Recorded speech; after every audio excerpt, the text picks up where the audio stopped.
Akan langsung bergabung dengan Valen. Valen, ini kan real count sudah keluar ya sebenarnya, tapi ternyata masih jadi perbincangan menarik bagi para warga ya. Ya, jadi Iqbal, kali ini pemirsa saya juga mau ajak Anda kita lihat apa yang disampaikan oleh warga. Karena sampai hari ini sebenarnya Mahkamah Konstitusi masih membuka permohonan gugatan pilkada untuk hasil pemilu. Informasi terkini kita tanyakan langsung pada Aris Setia, ada jurnalis Metro TV di gedung Mahkamah Konstitusi dalam segmen Warga Bicara. Aris, jadi sudah ada berapa permohonan gugatan yang pagi hari ini sudah diterima di Mahkamah Konstitusi?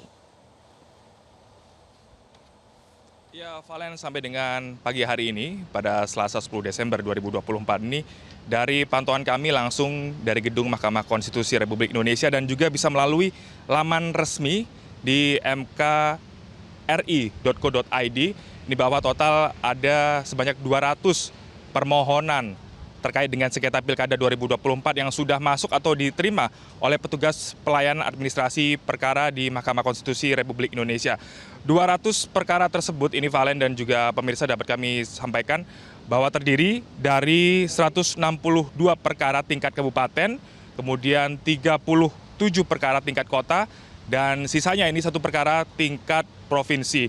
Dan untuk perkara tingkat provinsi ini terdaftar dengan pemohon, yakni PHP Umum Gubernur Papua Selatan atas nama Andrian Saifuddin.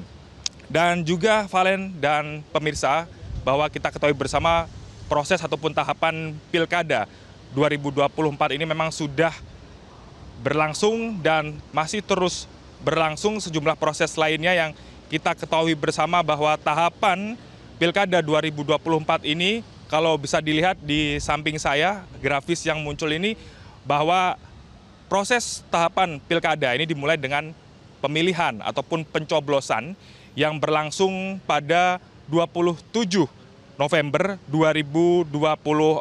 Bahwa kita ketahui bersama Valen dan juga pemirsa, proses pencoblosan ataupun pemilihan ini berlangsung di 545 daerah yang terdiri dari 37 provinsi, 415 kabupaten, dan 93 kota. Dan setelah itu, tahapan selanjutnya ini diikuti dengan tahapan rekapitulasi ataupun penghitungan suara yang dilakukan secara berjenjang ataupun bertahap dari tingkat kecamatan, kabupaten, dan juga tingkat kota. Yang mana proses penghitungan suara dan juga rekapitulasi ini berlangsung mulai 27 November hingga 16 Desember 2024. Dan sampai dengan saat ini kita ketahui bersama bahwa tentunya hasil rekapitulasi ataupun penghitungan suara ini menimbulkan perasaan puas dan tidak puas, khususnya bagi para pasangan calon yang dinyatakan kalah begitu. Dan tentunya mereka juga berhak untuk memberikan ataupun melayangkan permohonan sengketa. Dan sampai dengan saat ini tahapan proses Pilkada 2024 ini kemudian dilanjutkan dengan proses penyelesaian sengketa Pilkada 2024 yang mana sudah dibuka untuk pendaftaran ataupun penyerahan permohonan sengketa ini pada 27 November 2024 hingga 18 Desember 2024. Dan saya itu perlu kita ketahui juga Valen dan juga pemirsa bahwa berdasarkan pasal 157 ayat 5 di Undang-Undang Nomor 10 Tahun 2016 tentang Pilkada bahwa disyaratkan bagi peserta ataupun pasangan calon yang ingin mengajukan permohonan sengketa Pilkada 2024 diberi waktu, ya ini paling lambat 3 hari sejak ditetapkannya hasil pemilihan pada Pilkada 2024. Dan kemudian selanjutnya bisa diketahui bahwa para paslon ataupun peserta yang ingin mengajukan gugatan kepada Mahkamah Konstitusi Republik Indonesia ini perlu menyertakan sejumlah bukti ataupun sejumlah dokumen-dokumen resmi sebagai persyaratan untuk memasukkan sengketa Pilkada 2024 ke Mahkamah Konstitusi Republik Indonesia.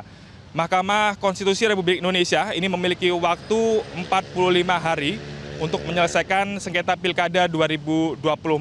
Ada 2 hal yang harus diperhatikan oleh peserta ataupun pasangan calon yang merasa tidak puas ingin mendaftarkan sengketanya, bahwa harus menyiapkan 2 hal. Yang pertama adalah alat ataupun bukti pelanggaran Pilkada 2024, dan yang kedua adalah menyertakan keputusan KPU Provinsi ataupun KPU Kabupaten Kota tentang hasil rekapitulasi penghitungan suara. Dan kemudian nanti ketika dokumen ataupun permohonan sengketa ini sudah diterima oleh petugas pelayanan administrasi perkara di MKRI, ini juga para pemohon ataupun pasangan calon ini diberi waktu juga 3 hari apabila nanti dokumen-dokumen ataupun alat-alat bukti ini masih dianggap belum lengkap. Adapun tenggat waktu yang dipersiapkan ini adalah selama 3 hari masa kerja sejak diterimanya permohonan oleh MKRI.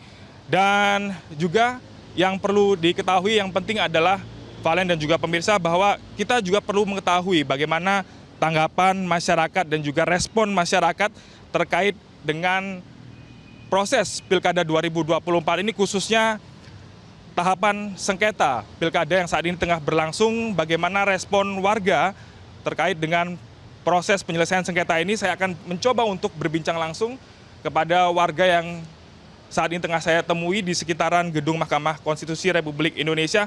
Selamat pagi, dengan siapa? Dengan Kiki. Oke. Kiki, kalau boleh tahu, Kiki ini status pekerjaan apa dan domisili di mana?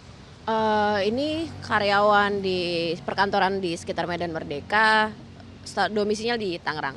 Oke. Domisili Tangerang. Pastinya udah nyoblos, udah milih dong yang kemarin. Nah, sudah. Gimana? Jagoan ataupun pasangan calon yang kamu pilih, hasilnya gimana? Menang nggak? Kayaknya kalah deh kemarin. Oke. Nah, Kiki, aku pengen tahu, ini kan setelah proses penghitungan suara, kemudian ada pihak yang merasa puas dan tidak puas. Yang tidak puas kemudian berujung kepada pengajuan sengketa pilkada di Mahkamah Konstitusi Republik Indonesia ini. Kamu sebagai warga masyarakat melihat fenomena ini seperti apa? Menurut aku bagus-bagus aja sih Mas ya, karena ini adalah bentuk demokrasi begitu. Apakah dari tim mereka sebenarnya juga menemukan ada kecurangan atau tidak, itu menjadi hak dari para paslon dan juga saksinya. Ada pesan khusus nggak kamu sebagai warga begitu untuk paslon yang telah dinyatakan menang dan kemudian paslon yang dinyatakan kalah dan kemudian mengajukan perkara di Mahkamah Konstitusi Republik Indonesia ini? Pesan apa yang ingin disampaikan? Kalau untuk yang menang mungkin udah amanah rakyat ya, jadi harus dijalankan sebaik-baiknya. Terus untuk yang kalah dan mengikuti proses di Mahkamah Konstitusi, mengikuti persidangannya, dan nanti juga harus menerima hasil yang sudah ditetapkan oleh para hakim. Dan kalau misalkan dinyatakan benar-benar kalah, selisih angkanya jauh, mungkin bisa mendukung para paslon yang menang dari sisi luar, seperti itu. Terima kasih banyak Kiki atas tanggapannya, silakan dilanjut untuk aktivitas. Dan selain itu Valen dan juga pemirsa, tidak lengkap rasanya kalau kita tidak berbincang dengan warga lainnya. Kalau tadi kita sudah berbincang dengan warga yang berstatus karyawan swasta ataupun pekerja kantoran, dan kali ini saya akan mencoba berbincang langsung bersama dengan warga yang statusnya ini merupakan pedagang yang kemudian ini saya temui di sekitaran ataupun tepatnya di Gedung Mahkamah Konstitusi Republik Indonesia ini. Dan ini kami masih menantikan bersama bahwa ini bisa dilihat bahwa situasinya ini merupakan sebuah kedai yang terbuat dari kontainer begitu. Dan ini sudah bergabung bersama kami. Selamat pagi Pak. Pagi Pak. Dengan Bapak siapa? Pak Yahya Pak. Pak Yahya ini kelihatannya kayaknya seger banget nih Pak Yahya pagi hari ini. Rapi banget ini, kayaknya udah siap untuk memulai hari Pak ya. Ini Pak, ini saya mau nanya nih. Bapak domisili di mana? Di Jatinegara. Di Jatinegara. Oh, berarti KTP DKI Jakarta ya kan. Nah, kemarin dari 3 paslon yang ada, Bapak pasti udah milih kan? Sudah milih. Terus gimana Pak, jagoan Bapak? Menang nggak? Alhamdulillah jagoan saya menang. Alhamdulillah. Nah Pak, ini kan melihat situasi saat ini bahwa Pilkada 2024 ini tengah memasuki tahap penyelesaian sengketa Pilkada Pak gitu. Bapak melihat proses yang terjadi saat ini bagaimana Pak sebagai warga? Prosesnya ini sesuai dengan prosedur yang telah diatur oleh KPU Republik Indonesia.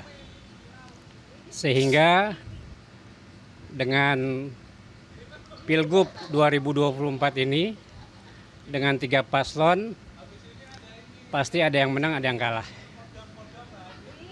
Biasanya yang kalah itu mengajukan gugatan di Mahkamah Konstitusi. Menurut Pak Yaya sendiri Pak, gugatan yang dilayangkan oleh paslon yang kalah itu wajar nggak sih, umum nggak sih begitu? Sebenarnya dalam masyarakat itu yang menang ya bersyukur, tidak perlu sombong, yang kalah logowo. Ibarat main bola, ada yang menang, ada yang kalah. Pak Yahya, ada pesan khusus nggak begitu untuk paslon yang menang, jagoan Bapak ini terutama ya kan, kemudian untuk paslon yang kalah, belum beruntung begitu?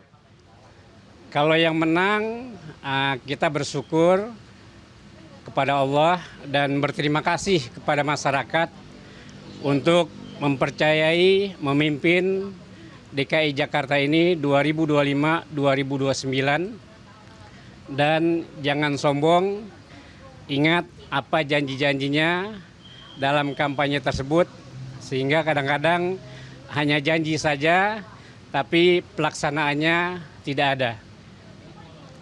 Yang kedua, yang kalah harus menerima logowo, dan nanti 2029 masih ada kesempatan lagi untuk memimpin DKI Jakarta.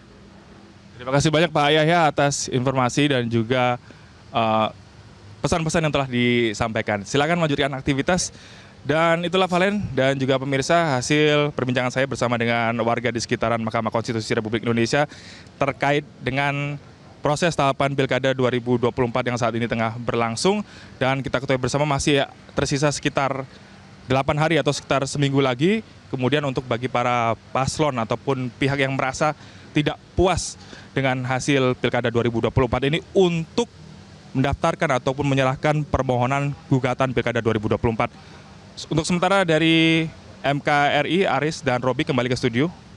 Baik, Aris Setia, terima kasih untuk informasi terkini dari Anda dari Gedung Mahkamah Konstitusi Jakarta. Jelajahi cara baru mendapatkan informasi. Download Metro TV Extend sekarang.